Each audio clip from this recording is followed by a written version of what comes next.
todos y gracias por asistir. Lo que nos corresponde ahora es,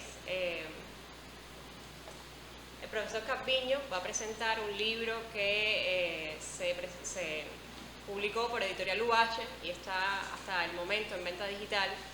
Fue premio Editorial UH en 2021, si no me equivoco, y se llama Afrontamiento positivo a la COVID-19 y sus implicaciones psicológicas, percepción de riesgo, cuidado, autocuidado y responsabilidad social.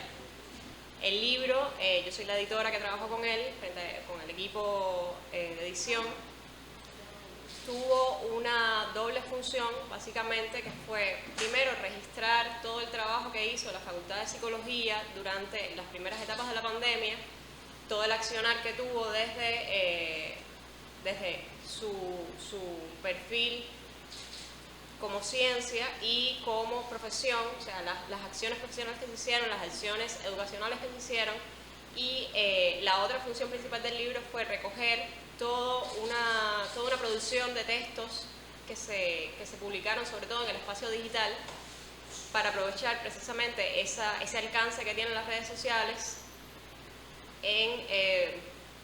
y promover un mayor bienestar durante la crisis que necesariamente trajo la COVID-19, no solo una crisis sanitaria, sino también psicológica, y cómo la facultad se propuso ayudar en ese momento. Entonces, creo que el profesor Calviño va a hacer un excelente trabajo presentándoselo mucho mejor que yo, y sin más, no creo que él específicamente necesite presentación, así que solamente le doy la palabra. Gracias, muchas gracias. Con la Gaby hemos trabajado algún tiempo. Lamentablemente ella me abandonó. No del todo, porque nunca se abandona del todo. Pero bueno, y me place mucho compartir este espacio con ella y obviamente con ustedes. Yo la verdad que no tenía muy claro lo que tenía que venir a hacer aquí, ¿no? El decano de la Facultad de Psicología, que es el doctor Alberto Ávila, es el coordinador del libro, fue quien hizo las funciones de coordinación del libro, entiéndase, selección de los trabajos, generación de un índice con un cierto nivel de coherencia, y yo sencillamente soy uno de los tantos que escribió algo que se publicó en el libro. El libro, yo no me acuerdo exactamente, pero contiene trabajos de aproximadamente 60, 65 autores. Es un libro de 300 y tantas páginas en formato grande, digital, pero en formato grande. Y verdaderamente, yo digo, aunque la palabra esté mal utilizada, digamos etimológicamente, yo digo que el libro es la revelación, de alguna manera, desde la psicología de una epopeya. Debería decir que el libro es una epopeya, pero bueno, es una revelación de una epopeya. Y yo, sí, ahorita afuera estaba pensando, porque si algo es extremadamente difícil en la vida es el equilibrio. La gente le llama la atención, dice, cantidad de locos que hay. Le digo, el desequilibrio es más normal que el equilibrio. Vivimos en un mundo desequilibrado, por lo tanto, el desequilibrio es sencillo. Buscar el equilibrio es lo que resulta verdaderamente complicado. Y aún sin estar seguro de que de alguna manera he encontrado el equilibrio, yo me gustaría, todo enmarcado dentro del libro, hacer algunas afirmaciones, comentarles algunas cosas que a mí me parecen importantes. La batalla contra la pandemia en Cuba empezó aproximadamente en noviembre, diciembre del 19, ¿no? Noviembre, diciembre del 19, según algunas referencias, ya el gobierno tiene claridad en que es posible que venga un fenómeno sanitario importante, con consecuencias importantes, ¿ya? Y el gobierno empieza a desplegar todos sus mecanismos establecidos, a engrasar los mecanismos para un enfrentamiento a situación de crisis, ¿ya? Crisis para las cuales nosotros tenemos un buen nivel de preparación. Si se trata, bueno, de una crisis económica, es la mayor preparación que tenemos, ¿no? Pero bueno, pero estamos hablando de crisis asociadas a fenómenos meteorológicos, a ciclones, huracanes, lluvias, etcétera, etcétera. Es decir, nosotros tenemos un mecanismo verdaderamente muy bien engrasado para esto. De hecho, cuando me encontraba más con Rubiera, ahora ya no nos vemos tanto, yo le decía, la meteorología cubana tiene que agradecerle muchísimo la cantidad de ciclones que nos han tocado, porque todo eso los ha dotado de una experiencia y de una necesidad de afrontar las cosas que hace crecer a una especialidad, a un ejercicio profesional, y de paso porque aparecen los recursos para poder afrontarlo, entonces eso también no es menos importante. Pero una crisis como la que más o menos se pensaba que podía llegar, nosotros no habíamos vivido hace muchos años. Me atrevo a decir que en términos pandémicos, ¿verdad?, lo más cercano a la pandemia de la COVID fue el SIDA, que lamentablemente, tengo que decirlo así, lamentablemente nació como una pandemia gay, y por lo tanto en Cuba no llegamos al punto, puedo decir 3 malas palabras en toda la tarde, es que a mí se me escapan, me perdonan. No, es que en la televisión me siento tan, me entendiste, que no puedo, que cuando no estoy en la televisión no llegamos al punto de esto no tiene nada que ver conmigo, los gays que se jodan. Pero en muchos países sí, ¿eh? En muchos países sí. Aquí se instauró la idea originalmente de que era una pandemia gay, que los homosexuales eran los que se tenían que preocupar. De hecho, se pensó que con el control geográfico, físico de las personas se resolvía el problema. Ustedes recuerdan que a las personas les llevaban los cocos, te guste o no. Ya. Por suerte, bueno, qué caray suerte. Las cosas fueron cambiando, se fue entendiendo mejor el fenómeno de la pandemia. Pero yo me atrevo a decir que de conjunto la población no sintió que se le podía pegar el SIDA, por decirlo de alguna manera. Es decir, no sintió que podía ser una víctima potencial del SIDA. Y mientras más se hablaba del fenómeno gay, pues menos la gente se sentía.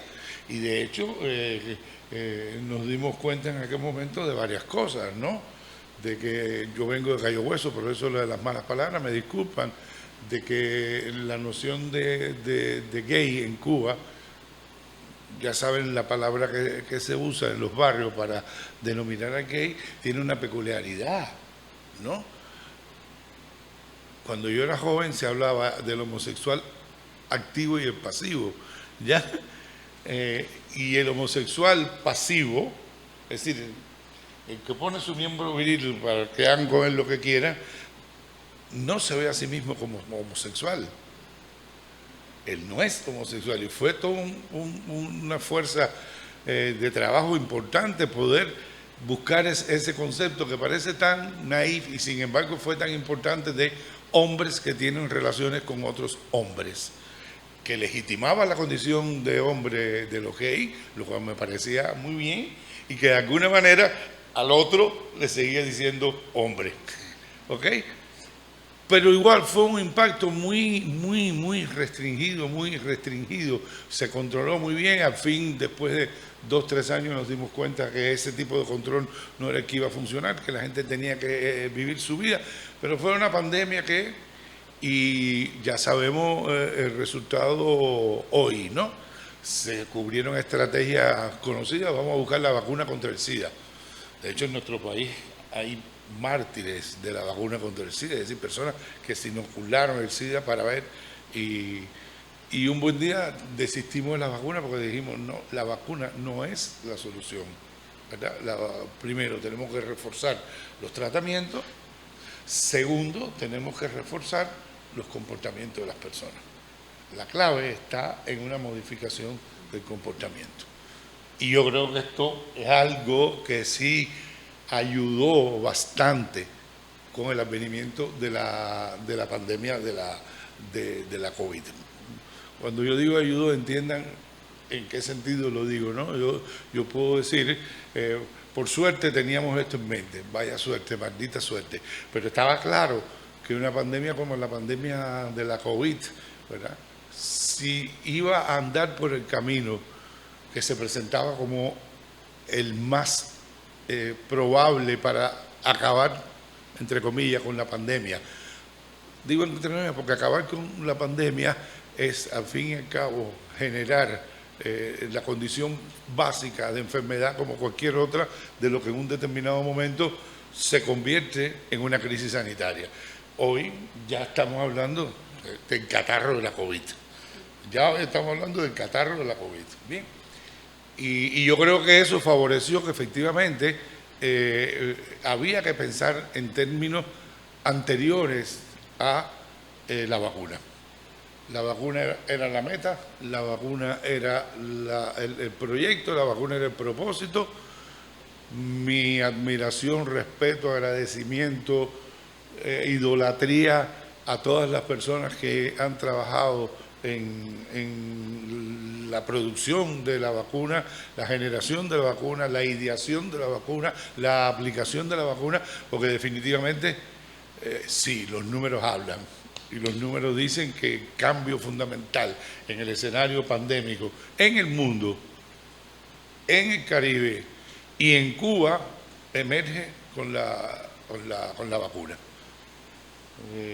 No lo tomen como una crítica nacional, pero países que anduvieron más rápido que nosotros con el tema de la vacunación, ya sea globalmente o ya sea en áreas específicas, tuvieron resultados majestuosos, ¿no? Chile tiene hoy 1% de vacunados mayor que Cuba.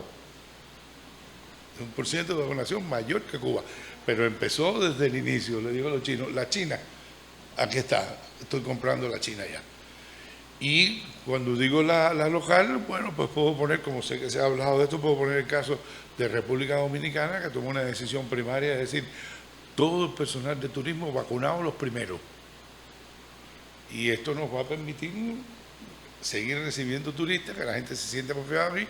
Y hoy, me perdonan, las cifras no es exacta, República Dominicana tiene un crecimiento de casi un 160% del turismo. La gente obviamente dijo, para allí. Bien. Entonces, yo creo que hay aquí un elemento importante. Toda epopeya, estoy usando la palabra epopeya metafóricamente, ¿no? Ahora como suceso y no como narración, ¿sí? Toda epopeya tiene una vanguardia que obviamente y sin duda alguna razonablemente y justamente es la que se lleva el trofeo, los vítores, las flores, etcétera, etcétera, etcétera, pero tiene una retaguardia. Y sin esa retaguardia, ni la vanguardia hubiese sido posible, ni el acercamiento a la solución hubiese sido posible. Ese es mi pensamiento, no estoy diciendo que sea una verdad absoluta, ese es mi pensamiento. Lo mismo pasa en la guerra, ¿verdad?, que en esta otra guerra, en situaciones de una crisis sanitaria, de una enfermedad. Entonces yo creo que fue importante, por lo menos puedo hablar desde la Facultad de Psicología, y puedo decir que no solo desde la Facultad de Psicología. La Facultad de Psicología inmediatamente se lanzó encima de la idea de que en lo que llega a la vacuna, nosotros tenemos que ver de qué manera llegan a la vacuna la mayor cantidad de gente viva posible.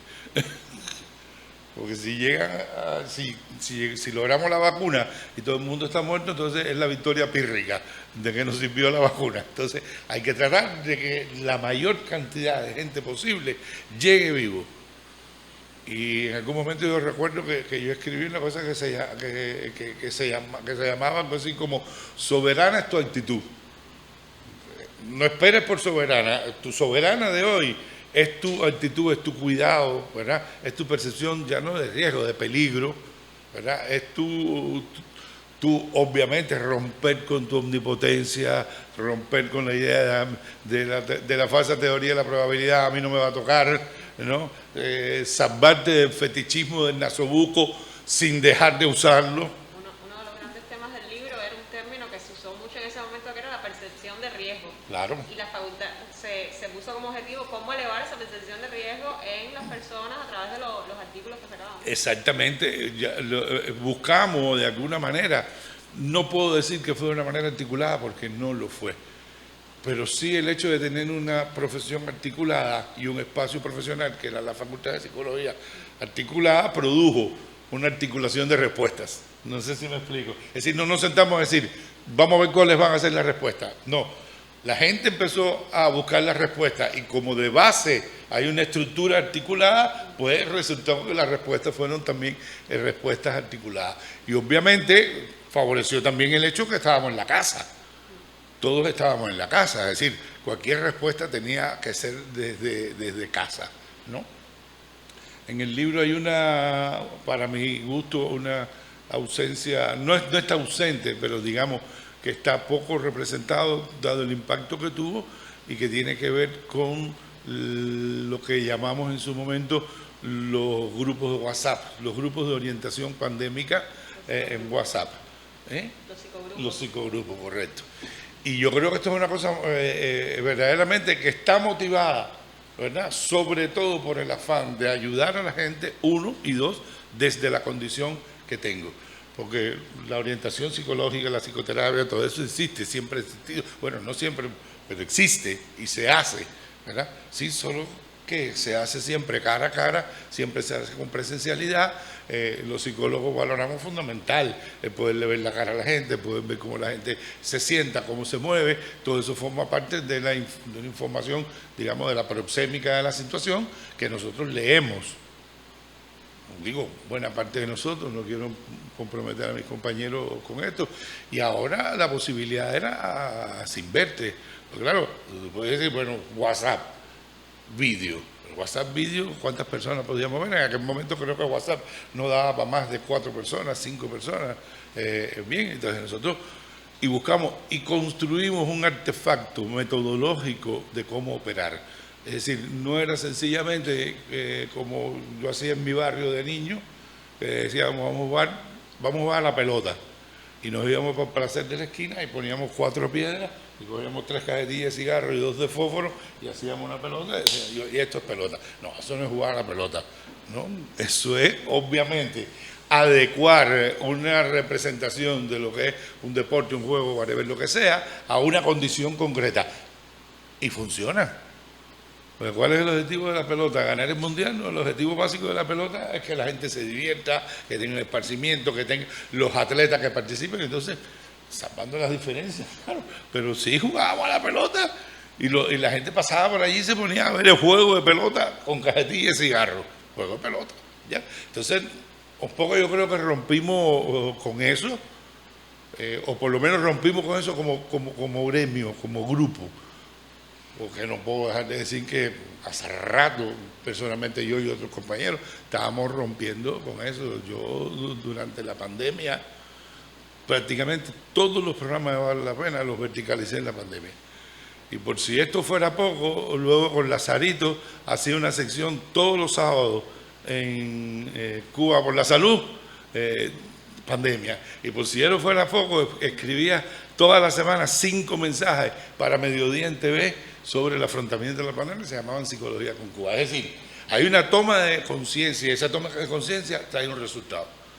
Entre esos resultados, psicogrupo WhatsApp, la invasión de los psi en los medios, que es una cosa que se ha generado muchísimo, hace 31 años, cuando yo empecé a Vale la Pena, yo era como que, y de vez en cuando para no sentirme solo me acordaba de, ustedes son todos muy jóvenes, no recordarán, así que ni se les ocurra mover la cabeza, me acordaba de vez en cuando de nuestros hijos, ¿no? Que iban los psicólogos, a los padres, cómo atender a los hijos y no sé de cosas.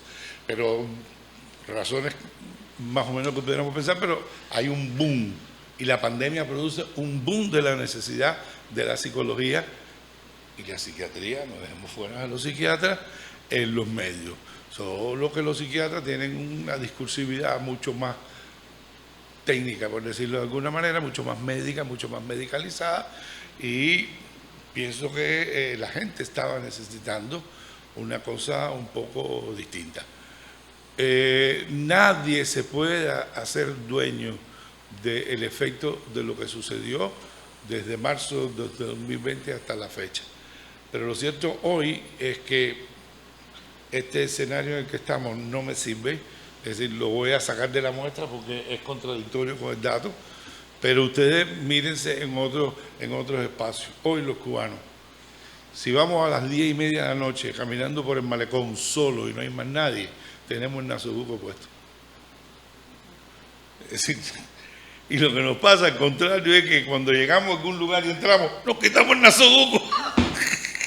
Pero bueno, lo que quiero decir es que esa idea de que hay que ponerse el nasobuco prendió de una manera. Tengo muchos compañeros, amigos míos que ya han venido, ¿no?, a Cuba, que no son cubanos. Bueno, mi hijo no vive en Cuba, es más chiquito. Y la última vez que estuve aquí me decía, vamos, ustedes están locos. Le digo, ¿pero por qué? Vamos, mira el tipo ese, está solo corriendo en la pista del Martí, solo, con el nasobuco puesto. Le digo, bueno, es que esa es la formación de un hábito. Esa es la formación de un hábito. Y en cuanto la gente le cogió el gusto, dijo, déjame ver el nasobuco, cómo lo combino con la camisa, y todas esas cosas, yo no puedo decir que son el efecto de, pero todas esas cosas formaron parte, ¿verdad?, de una estrategia de comunicación sustentada en ciertos patrones psicológicos y que se lanzó al aire, ¿verdad? Yo recuerdo algunas de las cosas que se hicieron en materia de spot, muy buenas, muy buenas. Recuerdo otras verdaderamente muy malas. Pero bueno, hay de todo, porque ya ustedes saben que nosotros somos el único país del mundo en que se promueve el uso del preservativo, con un preservativo que está, no se sabe cómo, erecto, porque no tiene nada adentro, y tiene dos manitos y dos deditos, y dice, yo soy preservín, úsame. Entonces dice, what the fuck, es horrible. Pero bueno, en fin, pero hay otras verdaderamente muy buenas. O como me acuerdo yo soy así, me perdonan. Me acuerdo yo de una promoción que se hizo, que lo hacía esta actriz que desapareció del mapa, pero era buenísima, trabajó en una telenovela, una mujer bonita, una figura de esa, hecha para concursos de publicidad. Y entonces decía, salva tu vida, hazlo con tus propias manos. Papo, ¿de qué tú me estás diciendo? Pero era así, claro, estaba diciendo, no, rompe y ponte. Que además era una falta de imaginación total y absoluta, porque mis propias manos son las menos interesantes, ¿verdad? Pero decía, rompe con tus propias manos, ¡wow! ¿Ya? Todo esto fueron retos que tuvimos que enfrentar, porque nosotros venimos de ahí, venimos de esa representación. ¿Cómo llegar a la gente? ¿Cómo hablarle a la gente? ¿No? Me perdonan que personalice, pero es que forma parte del proceso. Yo le digo a la gente, yo me puedo sentar, yo me pude haber sentado hace 31 años y decir, buenas noches. Los fenómenos epistémicos que atraviesan la construcción praxeológica de la psicología en sus dimensiones macros y micro, ustedes se imaginan, el programa hubiera durado menos que lo que duró aquel de Carlos Otero, que era mediodía, ¿te acuerdas? Salió 3 programas, o menos desde Cristina, que también duró, pero ese es 2. Pero bueno, esas fueron otras razones, quiero suponer que por otras razones. Entonces, todo el mundo tomó conciencia de que había que modificar discursividades, de que había que modificar modos de hablar, de que teníamos que estar al lado de la gente, de que teníamos que hacer proposiciones a la gente, pero desde la gente. Que no ponía hacer, lávate las manos, sécate, ponte, que eso siempre forma parte de, pero que no era por ahí, ¿ya? Y yo creo que eso es lo que da lugar básicamente entonces a este libro. El intento de buscar formas de actuación profesionales de la psicología desde la casa que favorecieran modelos de comportamiento y de actitudes de la población que por lo menos lo mantuvieran vivo hasta que tuviera la vacuna, por lo menos hasta la vacuna. Si teníamos un subproducto de que eso luego se expandiera a otras cosas, bien. Pero yo, que no me oiga, él es mi socio, yo lo quiero, yo lo admiro, yo creo que ha hecho un trabajo espectacular. Pero yo me acuerdo de Guinovar, el decano de matemáticas, en el mes de abril de 2020, diciendo, estamos en el pico de la pandemia, mucho cuidado, ahora estamos en el pico. Estábamos hablando en esa época de 300 y pico de personas, 400 gente, y nos creíamos que en 2020, y cuando nos fuimos para la calle, ya dijimos, ya, vino lo que ustedes saben, y ahí sí, ahí eran miles de casos. ¿Ya? Entonces, verdaderamente, dos cosas yo quiero llamar la atención. Uno, lo importante que es para una profesión la toma de conciencia del sentido de utilidad. En la universidad, en las universidades, nosotros tenemos sentido de cientificidad, pero no tenemos sentido de utilidad, ¿no? Sobrevaloramos el momento de la cientificidad, por cierto, entendida de una manera, no es mi modo de entenderla. Sobrevaloramos, entonces, claro, si nosotros íbamos a hacer ciencia y coger un grupo de infectados y un grupo de no infectados y hacerle las pruebas para entonces evaluar y hacerle 2 test y terminábamos la investigación en el 2022 y a partir del 2022 a ver si la aplican. Entonces hay que tener un sentido pragmático de utilidad. Por eso hicimos de hecho un documental que, parafraseando a Martí, o haciendo una suerte de modificación de la idea martiana, pero manteniendo su esencia, Martí dijo la utilidad de la virtud. Y nosotros le pusimos al documental la virtud de la utilidad. Y ese sentimiento de utilidad está ahí en el libro. Ahí hay personas que lamentablemente, claro, no sé, en el libro no se hace esa historia, pero ahí hay personas que toda su vida trabajaron básicamente con modelos de ciencia cerrados, positivistas, comportamiento, estadística, media, como Boros Esmirno, Chi Cuadrado, y de pronto dijeron, ¿y ahora qué? Y tuvieron la enorme fortaleza de reingenierizarse, ¿verdad? Y entender esto. El segundo, a mí, justamente viniendo desde aquí, a ver si nos quitamos un poco de pruritos y de tonterías de la cabeza, de lo que son la ciencia y del valor de la ciencia y de lo que es lo científico. Por si fuera un poco la cantidad de engaños que se han producido desde la ciencia, la cantidad de modificaciones que la ciencia misma y de contradicción ha tenido, y nosotros seguimos montados en la pureza científica, en la pureza epistemológica, voy a tirarle a Gaby, hasta en la pureza de las publicaciones, ¿no? Perdón, porque lo científico es esto. Bueno, en fin, pero yo creo que propició una reconsideración de lo científico. La mayor evidencia es que hoy los científicos están hablando, entre comillas, de tú a tú con la máxima dirección del país. Y eso es porque tengamos un presidente que es doctor en ciencia, ¿y entiende? No, eso es porque los científicos han entendido que tienen que buscar un diálogo, que tienen que buscar un encuentro, que si ese no se produce, nada. Tercer lugar fundamental, desde el punto de vista de los profesionales implicados en la obra, ¿verdad? Y lo que logramos hacer para extender a otros profesionales en esto, la emergencia, efectivamente, y estoy siendo adecuado al elemento que ustedes tienen, la emergencia de la resiliencia. Claro, a mí me gusta decir de la nueva resiliencia. ¿Dónde le ponemos nuevo ahora? ¿Por qué? Pues la resiliencia, que es un concepto que viene desde las ciencias naturales, lo único que dice es que hay cuerpos que tienen la enorme virtud de sufrir ciertas modificaciones desde el exterior, y una vez que la acción de esas modificaciones vuelven a su estado original. Pero aquí no se trata de volver a su estado original. Aquí se trata, en el mejor de los casos, de aumentar las posibilidades de adaptación por efecto justamente del aprendizaje de la situación que provocó la emergencia de la resiliencia. Cada vez que me hablaban de la nueva normalidad, yo decía, señores, ¿qué cosa es la nueva normalidad? ¿Ustedes creen que la nueva normalidad es lo mismo con nasobuco, lavado de manos y gel. Estamos embarcados.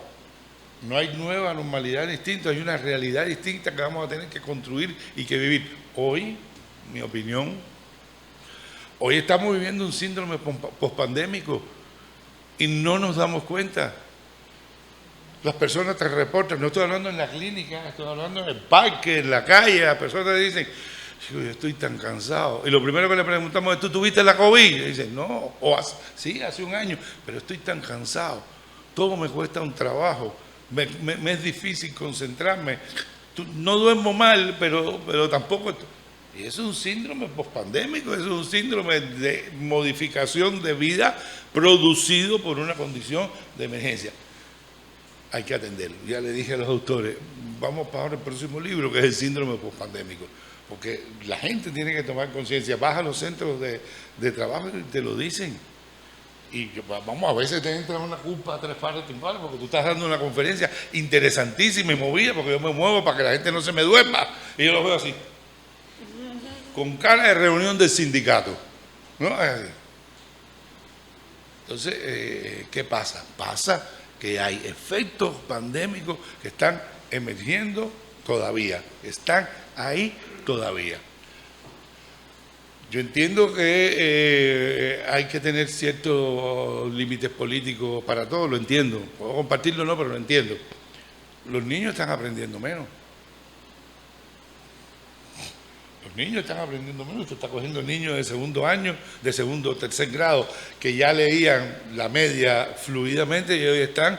Pero claro, la eficiencia de la formación universitaria, no quiero comentarle, ha bajado.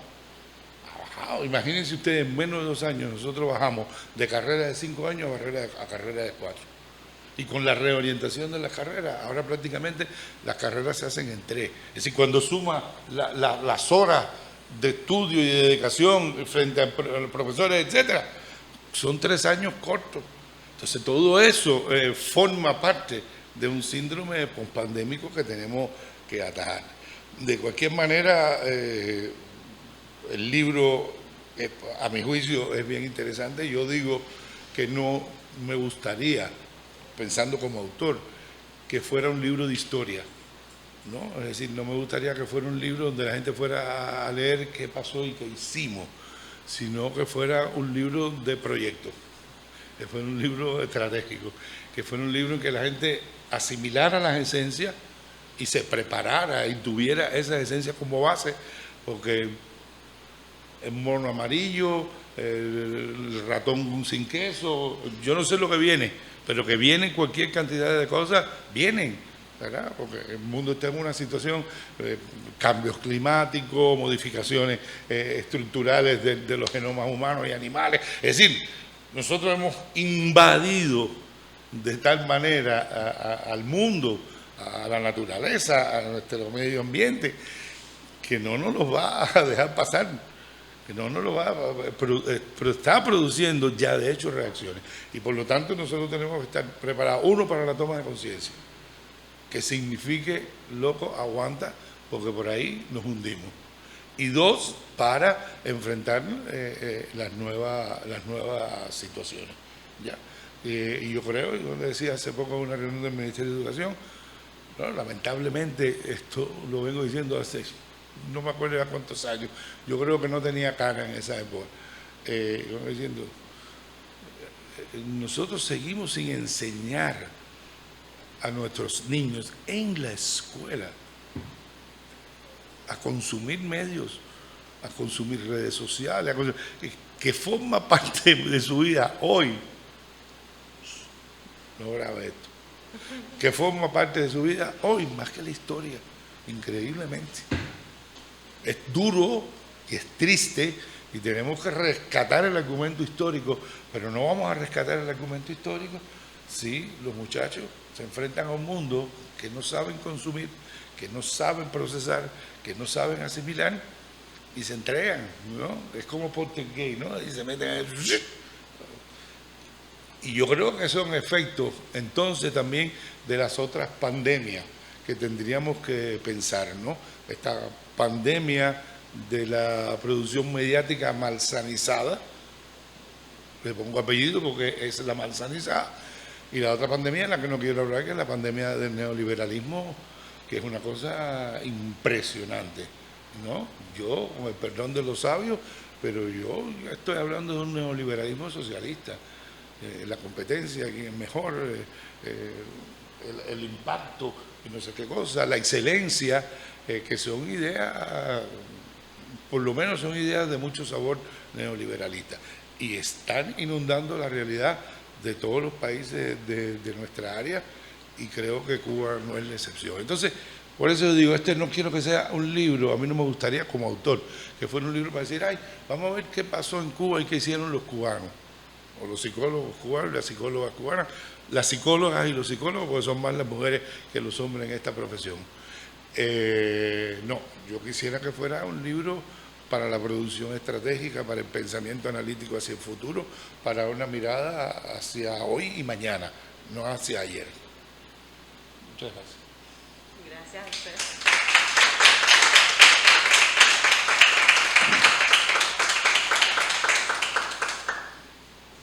Nada, entonces el libro hasta ahora lo que tiene es versión digital, tiene un precio de 10 pesos y se puede comprar a través de la librería digital. Super fácil. El URL se empieza por super fácil, librería digital, y ya les sale que lo pueden adquirir. Increíblemente se puede, yo lo compré. Sí. Y además, si están por la librería Alma Mater en Infante y San Lázaro, también pueden ir y copiarlo con una memoria. Entonces, nada, muchas gracias por estar aquí. Muchas gracias.